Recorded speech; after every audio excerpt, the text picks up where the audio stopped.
दोस्तों, किसी ने सही बात कही है कि बदन मेरा मिट्टी का है, सांसें मेरी उधार हैं, घमंड करूं तो किस बात का, यहाँ हम सब तो किराएदार हैं। नमस्कार दोस्तों, RKY स्टोरी यूट्यूब चैनल में आपका दिल से स्वागत है। ये कहानी एक योद्धा के जीवन से प्रभावित एक मोटिवेशनल स्टोरी है जो आपको अपनी जिंदगी को देखने का एक नया नजरिया सिखाएगी।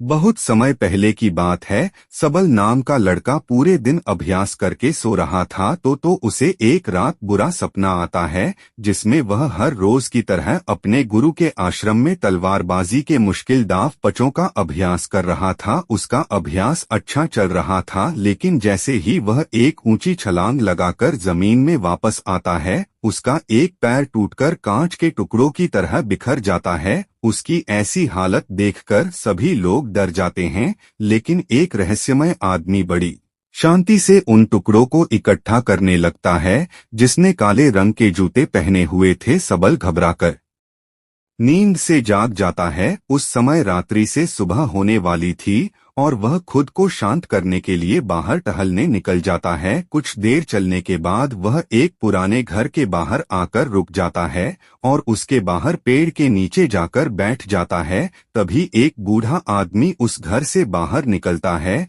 जिसने बिल्कुल वैसे ही जूते पहन रखे थे जैसे सबल ने अपने सपने में देखे थे। सबल उस बूढ़े आदमी से कहता है कि तुम्हारे पैरों में अलग अलग जूते हैं, तो जवाब में वह आदमी कहता है कि इसमें से एक जूता नया है और दूसरा पुराना। फिर सबल वहां से उठकर जाने लगता है और वह आदमी वहीं पर बैठ जाता है। लेकिन जब अगले ही पल सबल पीछे मुड़कर उस आदमी को देखता है तो वह आदमी उस घर की छत पर पहुंच चुका था, जो कि आश्चर्यचकित कर देने वाली बात थी, क्योंकि एक बूढ़े आदमी के लिए बिना किसी सहारे के इतनी जल्दी छत पर पहुंच जाना असंभव बात थी। सबल उस बूढ़े आदमी से पूछे कि उसने ऐसा कैसे किया, लेकिन वह आदमी रहस्यमय ढंग से चुपचाप उसकी ओर देखता रहता है। तो सबल वहां से चला जाता है। फिर सबल आश्रम के अभ्यास मैदान में तलवारबाजी का अभ्यास करने जाता है। सबल अपने आश्रम का सर्वश्रेष्ठ तलवारबाज था, लेकिन वह अपने प्रदर्शन से संतुष्ट नहीं था। वह खुद को दूसरों से बेहतर समझता था, इसीलिए वह थोड़ा घमंडी भी था। अपने आप को सबसे श्रेष्ठ साबित करने के लिए वह तलवारबाजी पर ऐसे ऐसे प्रयोग करता था जो कि बहुत ही मुश्किल और खतरनाक थे। ऐसे प्रयोग करके वह सर्वश्रेष्ठ तलवारबाज बनना चाहता था, क्योंकि तलवारबाजी के क्षेत्र में ऐसे प्रयोग और अभ्यास आज तक किसी ने नहीं किए थे। लेकिन उन अभ्यास को वह कर नहीं पा रहा था और बार बार जमीन पर गिर जाता था। उसके गुरु को यह सब जानलेवा सबल का अभ्यास पागलपन लगते थे। वह उससे कहते हैं कि तुम एक बेहतरीन योद्धा हो, लेकिन तलवार के इन अभ्यास को कर पाना संभव नहीं है, क्योंकि इसके लिए असाधारण ताकत, अचूक तकनीक और निडरता की जरूरत है, और अगर तुमसे जरा सी भी गलती हुई तो तुम बुरी तरह घायल हो सकते हो या फिर तुम्हारी जान भी जा सकती है। गुरु की बातें सबल को दुखी कर देती हैं। उसे इन विशेष अभ्यास को करने के लिए विशेष प्रशिक्षण की जरूरत थी, तो वह मदद मांगने वह उस बूढ़े आदमी के पास चला जाता है। सबल उससे पूछता है कि आप पल झपकते ही उस ऊंची दीवार पर उस दिन कैसे चढ़ गए थे, क्योंकि मैं खुद एक योद्धा हूं और मैं अच्छी तरह यह जानता हूं कि कोई भी योद्धा ऐसा नहीं कर सकता। वह आदमी सबल से कहता है, उसे समझने के लिए अभी तुम बहुत कमजोर हो और तुम्हें बहुत कुछ सीखने की जरूरत है। लेकिन सबल को अपने अभ्यास और ज्ञान पर बहुत घमंड था, इसीलिए वह कहता है कि मुझे हर चीज की जानकारी है और तुम मुझसे कोई भी सवाल पूछ सकते हो। तो वह बूढ़ा आदमी उससे पूछता है कि क्या तुम खुश हो। सबल को यह प्रश्न बेमतलब लगता है, लेकिन फिर भी वह कहता है कि मेरे पिता के पास बहुत सारा धन है, मैं पढ़ाई में भी अच्छा हूँ, मेरे अच्छे मित्र हैं, मैं देखने में भी सुंदर हूँ और लड़कियाँ मुझे पाने के लिए मरती हैं। जवाब में वह बूढ़ा आदमी कहता है कि अगर तुम्हारे पास सब कुछ है तो फिर तुम रात में सो क्यों नहीं पाते। तुम कल भी रात्रि के अंतिम प्रहर में मेरे पास आए थे और आज भी तुम रात्रि के अंतिम प्रहर में ही आए हो। उस बूढ़े व्यक्ति की रहस्यमय बातें सुनकर सबल उसकी तुलना दुनिया के महान दार्शनिकों से करने लगता है और उसे दार्शनिक बाबा के नाम से ही बुलाने लगता है। उसके बाद वह आदमी पूछता है कि अगर तुम देश के सर्वश्रेष्ठ तलवारबाज की प्रतियोगिता का हिस्सा ना होते तो तुम क्या कर रहे होते। यह प्रश्न सबल को अंदर से हिलाकर रख देता है, क्योंकि उसने सर्वश्रेष्ठ तलवारबाज बनने के अलावा और कुछ भी नहीं सोचा था। पर उस बूढ़े आदमी ने यह सवाल पूछा क्यों। सबल को लगता है कि वह आदमी सनकी है, इसीलिए वह घबराकर वहां से चला जाता है और उसे भूलने का प्रयास करने लगता है। अपनी रोजमर्रा की जिंदगी की तरह वह दोस्तों के साथ मजे करता है, नशा करता है और लड़कियों को आकर्षित करके उनके साथ समय बिताता है। पर इसी दौरान अचानक सिर्फ एक पल के लिए वह दार्शनिक बाबा उसके सामने आ जाता है, जो एक इशारा था कि सबल अपनी हरकतें सुधारे। तो सबल दार्शनिक बाबा से मिलने उसके पास चला जाता है। उन दोनों में थोड़ी बातचीत के बाद ज्योति नाम की लड़की खाना लेकर आती है, जो कि उस बूढ़े व्यक्ति की मनहे बोली बेटी थी। फिर वह दोनों खाना खाने लगते हैं तो सबल अपने मुंह में खाना ठोस नहीं लगता है और जल्दी जल्दी खाने लगता है, लेकिन दार्शनिक बाबा कहता है कि तुम्हें अपना खाना आराम से आनंद लेते हुए खाना चाहिए। वह कहता है कि तुम्हारे अंदर बहुत सी गलत आदतें हैं और अगर तुम मुझसे प्रशिक्षण लेना चाहते हो तो आज से ही तुम्हें मित्रों के साथ बेमतलब घूमना, नशा करना, मांस खाना, गलत काम बंद करना पड़ेगा। लेकिन सबल को अपने प्रशिक्षण और अभ्यास पर बहुत घमंड था, तो दार्शनिक बाबा उसे कुछ समय के लिए घुटने मोड़कर खड़े रहने के लिए कहता है, जो देखने में तो बहुत आसान लगता है,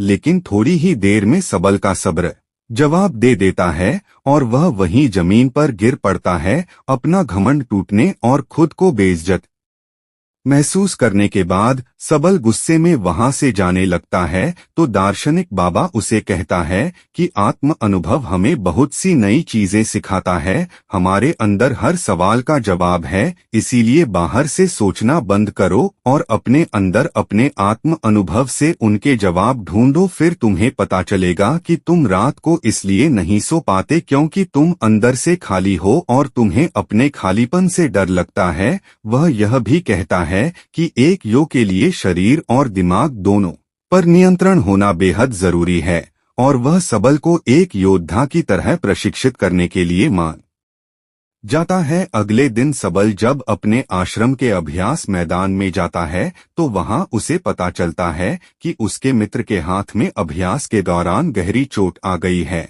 और अब उसका मित्र देश की सबसे बड़ी प्रतियोगिता में हिस्सा नहीं ले पाएगा। इस बात से सबल के मित्र को प्रशिक्षित करने वाला शिक्षक बहुत परेशान था, क्योंकि वह तीरंदाजी में सबसे श्रेष्ठ योद्धा था। रात को सबल फिर दार्शनिक बाबा से मिलने जाता है। उस समय दार्शनिक बाबा बैलगाड़ी के पहिए को सुधार रहे थे। वह सबल से एक लोहे का टुकड़ा मांगता है, तो सबल जानबूझकर उस लोहे के टुकड़े को बाबा की तरफ तेजी से फेंकता है, लेकिन बाबा बिना उसकी ओर देखे बड़ी आसानी से उस लोहे के टुकड़े को अपने हाथों में पकड़ लेता है। सबल दोबारा से ऐसा करता है, लेकिन दार्शनिक बाबा फिर से उसे बिना देखे पकड़ लेता है। दार्शनिक उससे कहता है कि हमारे दिमाग में लाखों बेतुके विचार चलते रहते हैं, जो हमारे लक्ष्य को धुंधला बनाकर हमें भटका देते हैं। फिर वह सबल को थप्पड़ मारकर उसे उकता है और बदले में मुक्का मारने के लिए कहता है। पहले तो सबल शांत रहता है, लेकिन जब वह दार्शनिक बाबा पर हमला करता है तो दार्शनिक उसे पलक झपकते ही उसे नीचे गिरा देते हैं और उससे कहता है कि अपने लक्ष्य के अलावा जो कुछ भी तुम्हारे दिमाग में चल रहा है वह सब बेकार है। उस कचरे को अपने दिमाग से बाहर निकाल दो और वह उसे अगली सुबह नदी के पुल के ऊपर मिलने बुलाता है। अगले दिन जब सबल नदी के पुल पर पहुंचता है तो दार्शनिक उसे धक्का देकर पुल से नीचे गिरा देता है। सबल गुस्से में दार्शनिक पर चिल्लाने लगता है। तब दार्शनिक कहता है, जिस पल तुम नीचे गिर रहे थे उस पल तुम्हारा दिमाग बिल्कुल खाली था, अब फिर से उसमें कचरा भर चुका है। सबल गुस्से में कहता है, कि मेरे दिमाग में कोई कचरा नहीं भरा है, तो दार्शनिक सबल के दिमाग पर नियंत्रण करके वह सब देखने लगता है जो उसके दिमाग में चल रहा था। फिर वह कहता है कि अगर तुम अपना ध्यान इन फिजूल के विचारों में रखोगे तो तुम अपने वर्तमान के पलों को जी नहीं पाओगे,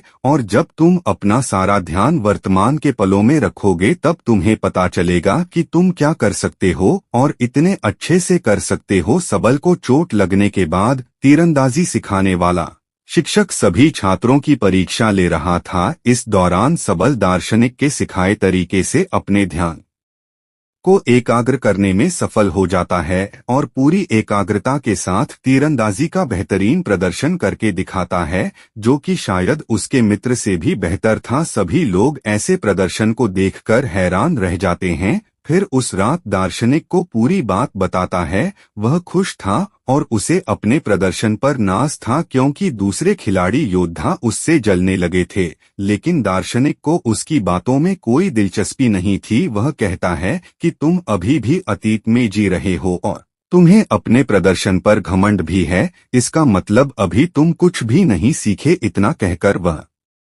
उसे घर जाने के लिए कहता है और आज रात उसे कुछ भी सिखाने से मना कर देता है।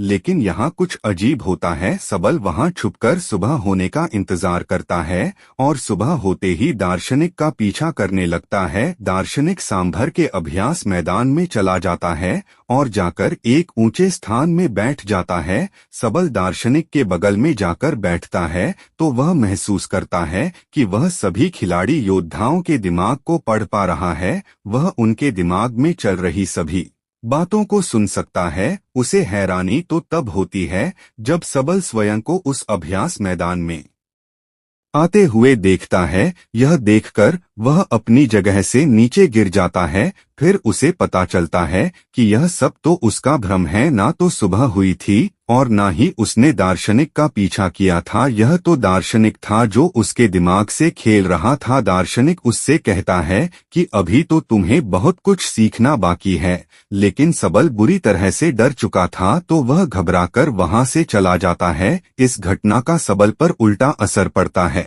उसका आत्मविश्वास नीचे गिरने लगा था, जो उसके साथी योद्धा भी महसूस करते हैं और उसका शिक्षक भी, क्योंकि उसका प्रदर्शन कमजोर पड़ने लगा था। अगले दिन वह दार्शनिक के घर के बाहर ज्योति को देखता है, जो कि दार्शनिक के लिए खाना लेकर आई थी। वह उससे कहता है कि मुझे लगा था कि दार्शनिक के तरीकों से मैं एक बेहतर योद्धा बन सकता हूँ, लेकिन मेरे साथ बिल्कुल उल्टा हो रहा है।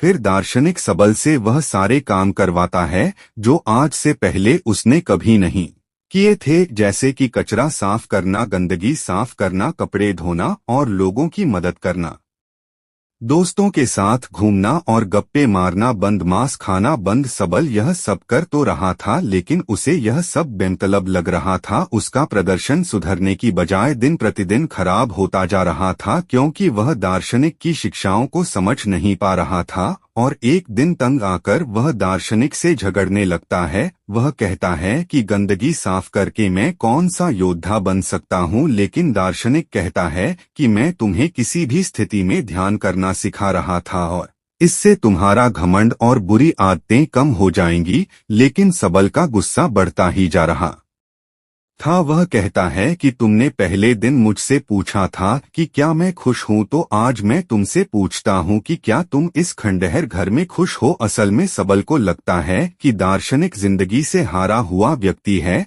जो अपनी जिंदगी में सफल नहीं हो पाया है, और उसकी रहस्यमयी बातें सुनकर वह गलती से उसके चक्कर में फंस गया है। दार्शनिक उसे अपनी भावनाओं पर काबू करने के लिए कहता है, लेकिन सबल तो उसकी एक भी सुनने को तैयार नहीं था और गुस्से में वह दार्शनिक से कहता है कि अपनी खुशी में खुद तलाश लूंगा और अपना प्रशिक्षण छोड़कर वहां से चला जाता है। अफसोस सबल यह समझ नहीं पाया कि दार्शनिक उसे निस्वार्थ भाव से दूसरों की सेवा करना सिखा रहा था, जिससे उसका घमंड कम हो सकता था। खैर, सबल ने अपनी पुरानी दिनचर्या को वापस अपना लिया था, जैसे नशा करना, मांस खाना, दोस्तों के साथ बेबजाय का समय बर्बाद करना, लड़कियों को आकर्षित करके उनके साथ समय बिताना और दूसरों से श्रेष्ठ दिखने के लिए जानलेवा अभ्यास करना। एक दिन ऐसे ही जब वह खतरनाक अभ्यास प्रयास कर रहा था तब ऊंचाई से गिरने पर उसका पैर बुरी तरह घायल हो जाता है।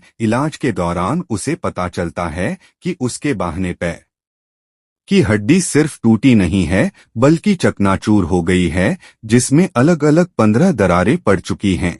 चिकित्सक उससे कहते हैं कि अगर तुम अपना ठीक से ध्यान रखोगे तो अगले कुछ महीनों में तुम चलने लगोगे। सिर्फ चलने सबल को पता चल चुका था कि उसका सर्वश्रेष्ठ तलवारबाज बनना अब लगभग असंभव हो चुका है, क्योंकि उसे चलने के लिए भी बैसाखी का सहारा लेना पड़ता था और उसका प्रशिक्षण भी पूरी तरह से बंद हो चुका था। टांग टूटने के साथ ही अब उसका घमंड भी टूट चुका का था। फिर एक दिन ज्योति उससे मिलती है। उसे सबल की चिंता हो रही थी, क्योंकि देश की सबसे बड़ी प्रतियोगिता में हिस्सा लेने का उसका सपना टूट चुका था। वह दोनों एक दूसरे को अच्छी तरह से समझते थे और वह एक दूसरे को पसंद भी करने लगे थे। साब अपने सपने को यूं ही टूटता हुआ नहीं देखना चाहता था, इसीलिए वह अपने शिक्षक से मिलता है और कहता है कि मैं अभी की छोटी छोटी प्रतियोगिताओं में तो हिस्सा नहीं ले पाऊंगा, लेकिन 10 महीने बाद योद्धाओं के चुनाव की जो अंतिम प्रतियोगिता होगी मैं उसमें जरूर हिस्सा लूंगा। जिसके लिए उसने प्रतियोगिता कराने वाली समिति को अपना आग्रह पत्र भी भेज दिया है।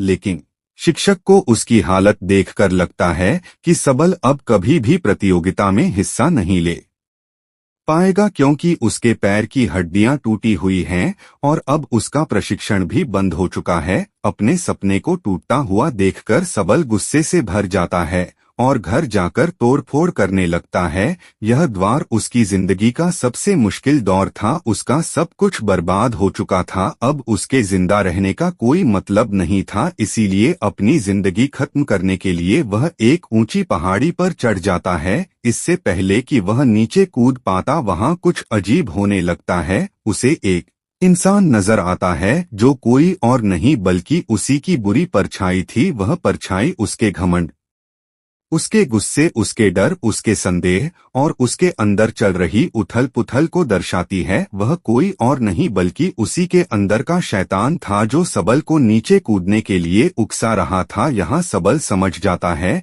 कि अगर वह अपने अंदर की सभी बुराइयों को खत्म कर देगा तो उसके अंदर शांति आ जाएगी, तभी वह शैतान नीचे गिरकर हमेशा के लिए खत्म हो जाता है। लेकिन यह सब तो बस उसका एक सपना था। वह शैतान तो अभी भी उसके अंदर ही था। उसने सपने के जरिए अपनी जिंदगी की सच्चाई को देखा था, तो मदद मांगने वह उस दार्शनिक के पास चला जाता है।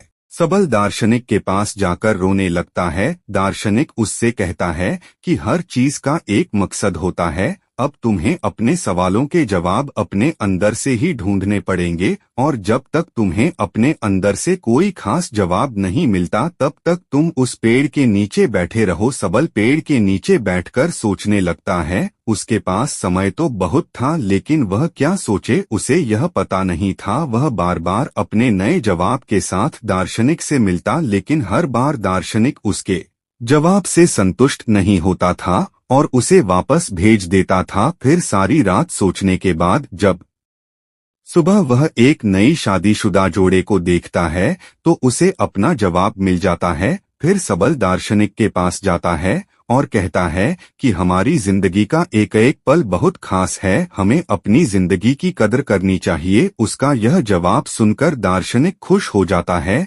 सबल को अपनी जिंदगी की कीमत पता चल चुकी थी। अब ऊंचाई से कूदने के विचार उसके दिमाग में नहीं आएंगे। दार्शनिक के साथ रहते हुए वह बहुत सी नई बातें सीखता है। दार्शनिक उसके अंदर फिर से जीने की आशा भरता है और अपनी जिंदगी फिर से शुरू करने के लिए उसे तैयार करता है। फिर एक दिन सबल अपने मित्रों से मिलता है और अतीत में अपने बुरे व्यवहार के लिए उनसे माफी मांगता है। उसके मित्र सबल का यह रूप देखकर हैरान रह जाते हैं। दार्शनिक के विचारों ने सबल को पूरी तरह से बदल दिया था और एक दिन सबल दार्शनिक से कहता है कि वह उसी की तरह लोगों के निस्वार्थ भाव से सेवा करने के लिए तैयार है। लेकिन दार्शनिक उसे उसकी तलवारबाजी का प्रशिक्षण फिर से शुरू करने के लिए कहता है, पर सबल उससे सहमत नहीं होता। वह कहता है कि मेरे पैर की हड्डी टूटी हुई है, मैं यह नहीं कर सकता। दार्शनिक कहता है कि एक योद्धा कभी भी अपनी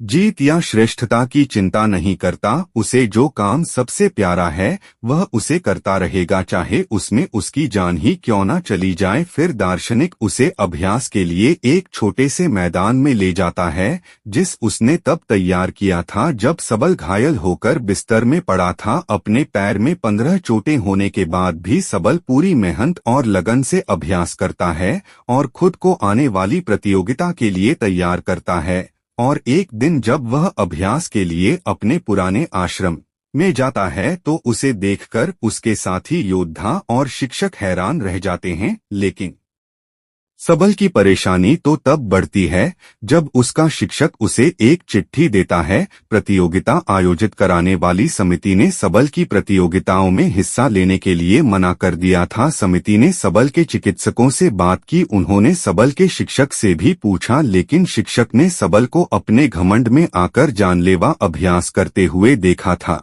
उसे लगता था कि सबल इस प्रतियोगिता के लिए पागलपन की किसी भी हद तक जा सकता है जो एक दिन खुद को ही मार डालेगा। इसीलिए उसने सांप की हिस्सेदारी का समर्थन नहीं किया। अपने मंजिल के इतने करीब आकर एक बार फिर से उसका सपना टूट जाता है। दार्शनिक उससे कहता है कि कोई भी असहमति पत्र तुम्हें रोक नहीं सकता, तुम वह करते रहो जो तुम्हें अच्छा लगता है। लेकिन सबल कहता है कि मेरा लक्ष्य सिर्फ अभ्यास करना नहीं बल्कि देश की सबसे बड़ी प्रतियोगिता में स्वर्ण पदक जीतना है। दार्शनिक कहता है कि स्वर्ण पदक जीतना सिर्फ एक लालच है, अगर वह मिल भी जाए तो क्या, जब तक तुम अंदर से खुश नहीं हो कोई भी बाहरी चीज तुम्हें खुश नहीं दे सकती। दार्शनिक उसे अपनी भावनाओं पर काबू करने के लिए कहता है, लेकिन सबल बहुत परेशान था। वह गुस्से में आकर दार्शनिक से कहता है कि मैं अपना सब कुछ छोड़ने के लिए तैयार था, लेकिन तुमने मुझे फिर से प्रशिक्षण के लिए कहा। वह काफी हताश हो चुका था, उसे कुछ समझ नहीं आ रहा था, तो अपने अंदर से जवाब ढूंढने के लिए वह उस पेड़ के नीचे बैठ जाता है। दार्शनिक उसकी तरफ को देखता है तो उसे कल सुबह अपने साथ एक पहाड़ के ऊपर चलने के लिए कहता है जहां कोई खास चीज है। फिर अगली सुबह सबल बुरी तरह थका देने वाला लंबा सफर तय करता है। दार्शनिक उसके आगे की तरफ था और पीछे पीछे सबल। जब वह पहाड़ी की चोटी पर पहुंचते हैं तो सबल दार्शनिक से पूछता है कि बताओ आप मुझे क्या दिखाना चाहते थे, यह पहाड़, यह नजारा या फिर कुछ और। तो दार्शनिक उसके पैर के पास पड़े एक पत्थर की ओर इशारा करता है और कहता है कि मैं तो तुम्हें यह पत्थर दिखाने के लिए यहाँ लाया हूँ। इतना सुनने के बाद सबल निराश हो जाता है। वह कहता है कि आधे दिन का इतना लंबा सफर तय करके हम यहाँ इस मामूली पत्थर को देखने आए हैं। फिर उसे एहसास होता है कि दार्शनिक जरूर उसे कुछ समझाना चाहता है। थोड़ी देर सोचने के बाद वह समझ जाता है कि जब तक उसे मंजिल के बारे में पता नहीं था तब तक वह अपने सफर का आनंद ले रहा था और वह खुश था। लेकिन जैसे ही वह मंजिल तक पहुंच गया उस खुशी खत्म हो गई, क्योंकि जो खुशी सफर में है वह मंजिल को पाने में नहीं। सबल यह भी समझ चुका था कि उसका लक्ष्य हासिल करने का सपना भी इस पत्थर की तरह ही है, जिसे हासिल करने या ना करने से कोई फर्क नहीं पड़ता, क्योंकि असली खुशी तो सफर के दौरान है। सबल अब समझ चुका था कि अब उसे क्या करना है। वे दोनों पहाड़ी से वापस आते हैं और सबल अब अपने सफर का आनंद लेते हुए वह बिना किसी हार जीत की चिंता किए अभ्यास के मैदान में अभ्यास करने लगता है। उसका बेहतरीन प्रदर्शन अभ्यास देखकर सभी हैरान हो जाते हैं और उसका शिक्षक उसे अंतिम चुनावी प्रतियोगिता में ले जाने के लिए मान जाता है। सबल अपने साथ दार्शनिक को भी ले जाना चाहता था, लेकिन जब वह उस पुराने घर में पहुंचता है तो उसे पता चलता है कि दार्शनिक वहां से हमेशा के लिए जा चुका है। शायद दार्शनिक अपना काम पूरा कर चुका था। फिर अंतिम चुनावी प्रतियोगिता में सबल अपना सर्वश्रेष्ठ प्रदर्शन करता है। उसका अपने दिमाग पर पूरा नियंत्रण था, उसे प्रतियोगिता जीतने का लालच या डर नहीं था, वह तो बस इस पल का आनंद ले रहा था। इतनी भयंकर दुर्घटना के बाद भी उसका ऐसा श्रेष्ठ प्रदर्शन देखकर सभी लोग बहुत ज्यादा हैरान थे। इसके बाद सबल ने अंतिम प्रतियोगिता में देश के सबसे बड़े योद्धा का खिताब जीता और उसके बाद उसने ज्योति के साथ शादी भी कर ली। बाद में सबल ने अपनी किताबों और बात के माध्यम से दार्शनिक के विचारों को जन समूह तक पहुंचाने का